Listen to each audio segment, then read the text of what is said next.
दोस्तों, मनुष्य का मन बहुत ही चंचल स्वभाव का होता है। हमारे मन के अंदर कितनी प्रतिक्रियाएं एक साथ चल रही होती हैं, इसका अंदाज लगाना भी बहुत मुश्किल है। क्योंकि हमारा मन एक पल के लिए हमारे पास होता है तो अगले ही पल यह कहीं और होता है। मन की गति बहुत तेज होती है। कभी कभी हमारे मन और हमारे दिमाग दोनों के बीच द्वंद्व भी शुरू हो जाता है। दोस्तों, मन हमारे जीवन का महत्वपूर्ण हिस्सा है। यह हमारे विचारों, भावनाओं और अनुभवों का केंद्र होता है। हमारे मन की स्थिति हमारे जीवन को प्रभावित करती है और यह हमारे सुख और दुख का स्रोत भी हो सकता है। भगवान बुद्ध के अनुसार मन को खाली करना हमारे जीवन को सुखमय और संतोषपूर्ण बनाने का मार्ग है। व्यक्ति का मन हमेशा चिंतित और व्याकुल रखता है। यह विचारों की तरह हमें यह दिखाता है कि हमें अनेक प्रकार की चिंताएं हैं और हमें कभी भी शांति नहीं मिल सकती। यह चंचल मन हमें विचारों की वृद्धि और कमी की स्थिति में डाल सकता है और हमें चाहिए तो यह किसी भी समय आकर्षित कर सकता है। दोस्तों, मन को खाली और शांत करने का उपाय भगवान गौतम बुद्ध की इस कहानी से समझते हैं।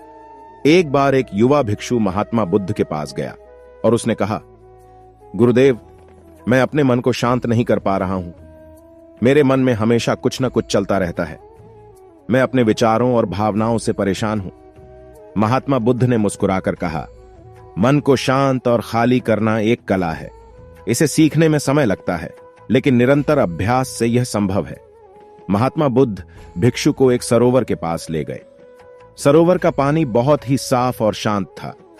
बुद्ध ने भिक्षु से कहा, तुम इस सरोवर में देखो, पानी कितना साफ और शांत है।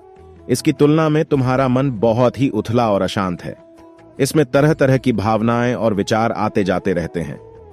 भिक्षु ने सरोवर को देखा और समझ गया कि बुद्ध क्या कहना चाह रहे हैं। बुद्ध ने फिर कहा, मन को शांत करने के लिए सबसे पहले हमें अपने विचारों और भावनाओं को समझना होगा। हमें यह पता लगाना होगा कि हमारे मन में कौन से विचार और भावनाएं आ रही हैं। तब गौतम बुद्ध ने भिक्षु को एक पत्थर दिया और कहा कि इस पत्थर को सरोवर में फेंको। भिक्षु ने पत्थर को सरोवर में फेंका। पत्थर के गिरने से सरोवर का पानी कुछ देर के लिए अशांत हो गया, लेकिन कुछ ही मिनटों में पानी फिर से साफ और शांत हो गया। बुद्ध ने कहा, देखो, इसी तरह हमारे मन में भी विचार और भावनाएं आती हैं और जाती हैं, लेकिन अगर हम इन विचारों और भावनाओं को पहचान कर उन्हें जाने देते हैं तो हमारा मन शांत हो जाएगा। यदि हम उन विचारों के बारे में ही सोचते रहेंगे तो हमारा मन अशांत और अस्थिर हो जाएगा। इसके लिए उन्होंने भिक्षु को ध्यान की शिक्षा दी। भिक्षु ने ध्यान का अभ्यास करना शुरू किया। वह हर दिन कुछ देर के लिए ध्यान में बैठता था। वह अपने विचारों और भावनाओं पर ध्यान देता था। वह उन विचारों और भावनाओं को जाने देता था जो उसके मन को अशांत करते थे।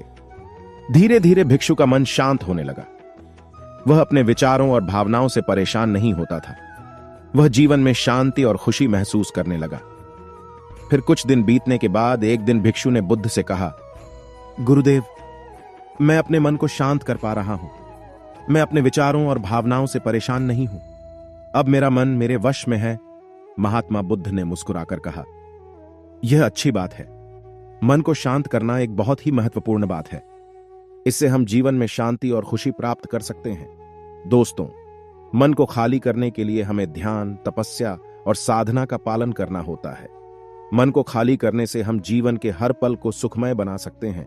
यह हमें यह भी सिखाता है कि जीवन में सच्चे आनंद को प्राप्त करने के लिए हमें बाहरी प्रकृति के चीजों पर निर्भर नहीं होना चाहिए, बल्कि हमें अपने मन की शांति और संतोष को प्राथमिकता देनी चाहिए। दोस्तों, इसी तरह और भी मोटिवेशनल वीडियो देखने के लिए वीडियो को लाइक करें, शेयर करें और सब्सक्राइब करें और बेल आइकॉन को जरूर प्रेस कर दें ताकि नए वीडियो का नोटिफिकेशन मिलता रहे। धन्यवाद।